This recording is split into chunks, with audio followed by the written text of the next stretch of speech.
Joining us now is Uncle B, dual threat analyst, Blaine Fowler, national champion as well, is back on the show. Blaine, great to have you with us on BYUSN. We've been recently discussing some September superlatives, including the following question, which Austin and I varied on, but who is BYU's most valuable player through the first 5 games of the season?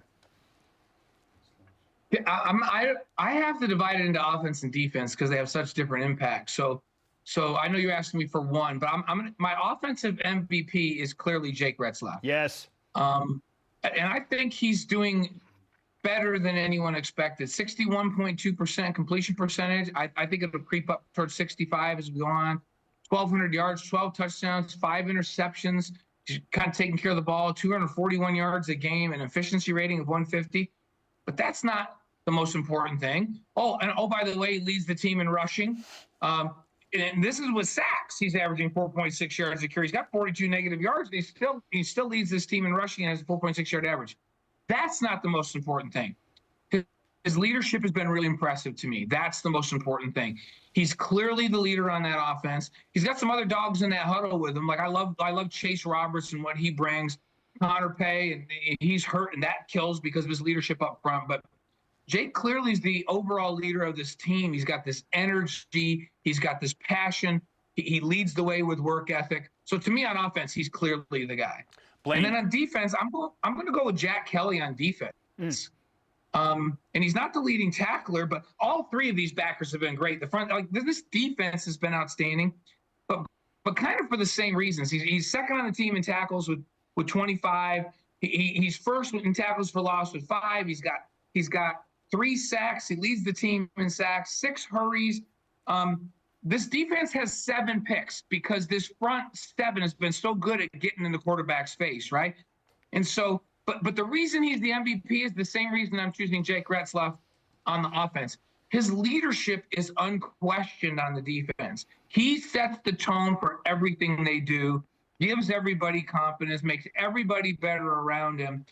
So I have to go with 2 MVPs. I got to go with an offense and a defense, and for me, it's Jake and Jack. I like it. Blaine, I don't know about you, but on the street, I'm getting asked all the time, like, is this BYU team for real? After every win, is this BYU team for real? Is this BYU defense for real? So in your mind, after a 5-0 start, playing against a Kansas State team that we're finding out may not be as, or we did find out, may not be as dominant as we once thought. Is this BYU team for real? I think the defense, I think, is absolutely for real. And defense, we were talking about it before the season even started. Austin, you and I had conversations about this, that if you can be really, really good on defense, you can be decent on offense and win a lot of football games. And so to me, I think they're for real because I do think they're for real defensively. I mean, SMU did before BYU played and what they've done since. You know, they scored 59 the game before, 66 the next game. They just put 42 on Florida State. They couldn't move the ball at all on BYU. And Kansas State, they have maybe not quite as dominant as we thought they were going to be defensively, but on offense, you know, they came out the next week and laid a big number on somebody. So I think the defense is for real. I think the offense is getting better. So to me, I think the team's for real. When your defense is really good, you're in every game. And as this offense comes along, and as they have a young quarterback in there that seems to be getting every game, I think they have nothing to do but go up. And they're 5-0. When you're 5-0 and you feel like, and I heard Kalani say as you guys were coming back from this break, we haven't played a complete game and we haven't played our best football yet. That's encouraging to me. So, yeah, I think they're for real. I really do. All right, Blaine, let's continue with these September superlatives and specifically move to the most surprising player. And I'll add, as I ask you this question, that Austin went with Harrison Taggart. I chose Crew Wakely. Maybe I'm a prisoner of the moment of the Baylor game from what Crew did. But I want to add a tweet as well from @PR Lacey who says, Caleb Etienne and his improvement from last year is his most surprising player. What a turnaround. Where do you lean in that conversation? Because there are a lot of candidates. Yeah, you want to know what?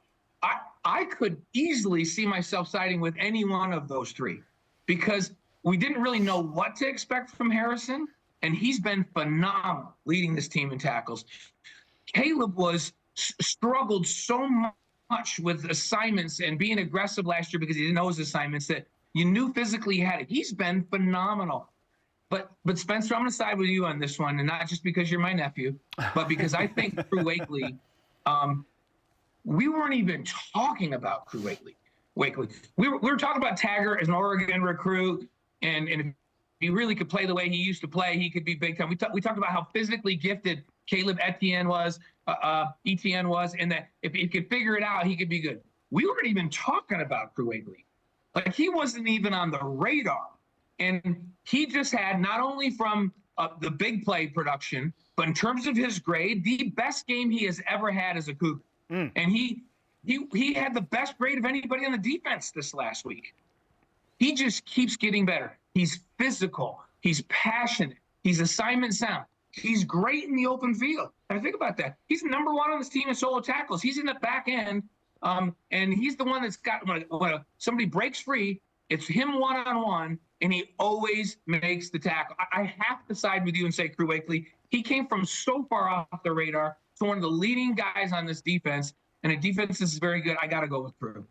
Okay, along those lines, would you say that he's probably the most underappreciated then, like given the points that you've kind of thrown at us, or is there somebody else that may not get the recognition they deserve? I'm going to go with, because I think that Crew Wakely, I think we all agree, even Spencer and I both pick him. I think people know who he is. I don't think enough people know who Blake Mangelson is. The Mangler. I think Blake Mangelson is having an unbelievable season. I think he's having I could get drafted in the NFL type of a season inside. I think he's the biggest difference in that front for BYU this year. But because he's inside, things go unnoticed. He has been phenomenal. And he gives BYU like this length, those long arms at 6'5" and 275. He's as strong as a house. These linebackers are dependent on John Nelson and Blake Mangelson inside, tying up blockers, holding their gap, playing on the other side of the line of scrimmage. And both of those guys, I could maybe do a one for those two guys inside. This is a phenomenal front four. And other teams after the games keep going, wow, that front four and those dudes inside are monsters. Blake Mangelson is long. He's athletic. He has a motor that never, ever stops. You have to take him out of the game to give him a blow if he's slow enough, because he won't ever come out, because he never thinks he's too tired to give 100% effort.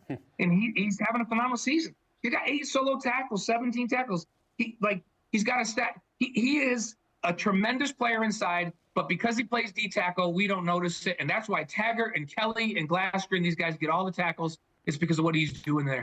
He's my most underappreciated player on this football team. Throw in 3 tackles for loss for Blake Mangelson, and of course the interception that he came down with after John Nelson batted it down against Baylor. Got hands. Blaine Fowler is with us on BYU Sports Nation. Okay, now we look out and zoom out, if you will, to enjoy the 5 wins altogether, Blaine. What has impressed you the most about BYU's 5-0 start? I think I'm going to go with the depth that they have on defense and how well the young players are playing. They're rotating a lot, especially in the secondary. I mean, BYU hit a home run in recruiting in the secondary this offseason. And you saw, you guys talked about already, Tommy Prasis's unbelievable play with a scoop and score. Johnny Cabea is getting regular play at the nickel. We see DeMooney, who just keeps getting better every single solitary game. You see Trey Alexander is a true freshman, 18 years old, going out there and playing at that corner spot. And so to me, the effectiveness of the young players that they just recruited that are playing in big moments in big games, and there's not much of a drop-off there. And because they can spell them, they put those guys in a bunch in the third quarter so that in the fourth quarter in this Baylor game, the ones with experience could be back in that game and be rested on that 100-plus degree surface and make 3 consecutive stops to end that game. That's about depth, and that's been the big problem for BYU in years past. I've been the most surprised at how good these young guys are. Yeah, Blaine, I just got done telling Spencer, it might be one of the best secondary, or at least the deepest we've ever been in the position, right? Just phenomenal players year round, or all around. Oh, yeah. I was on this show earlier on this spring, and I said BYU could get 8 wins. Okay. Now I'm going to push that. You were laughed to scorn at that point, too, by many. Yeah, everyone laughed. Of course. You want to know who laughed the loudest? Vegas with the 4.5. Yes. Okay. Yes. But they've been wrong all year. Is 10 wins? Am I pushing the envelope here? Is 10 wins on the table now? If they can stay relatively healthy in the front 7 on defense, and they can't really lose more than maybe, like, they need to stay healthy now with what's happened to Connor on the offensive line. 10's not out of the question. I mean, here's the funny thing. ESPN's FPI, you know how they do that. Before the season started, BYU had them winning 4. And a couple of those were like 52%. Yeah. They would agree with you, Austin. They would say 10 now. I think 9 is, I mean, 9's kind of my bar now, right? The way they're playing. If they can stay healthy, I do not think the 10 is out of the question, which is crazy because 10 was a dream, even for me. And I sometimes have blue goggles. And you know, we know kind of what they have coming. We knew how good this recruiting class was. We knew how well Taggart was shaping up. We knew the move of Blake Mangelson inside was going to make a difference. So we knew things that the national pundits that don't get to kind of watch practice like we do through spring ball, we knew they were going to be better than 4 games. I would have been thrilled with 7. My new bar is 9, and I will not be surprised with 10. It's even changed for me because of the way they're playing. The belief is absolutely there because they have proof of it now. So fun to watch that momentum. Blaine, great to talk to you as always, my friend. We'll do it again soon. All right. Good to see you, my guys. Both my nephews right there. Those are 2 of my nephews right there. Great to see you, Blaine. If we don't win 10, I'm going to be disappointed. Me too. Hey, it's on the table, as we just discussed.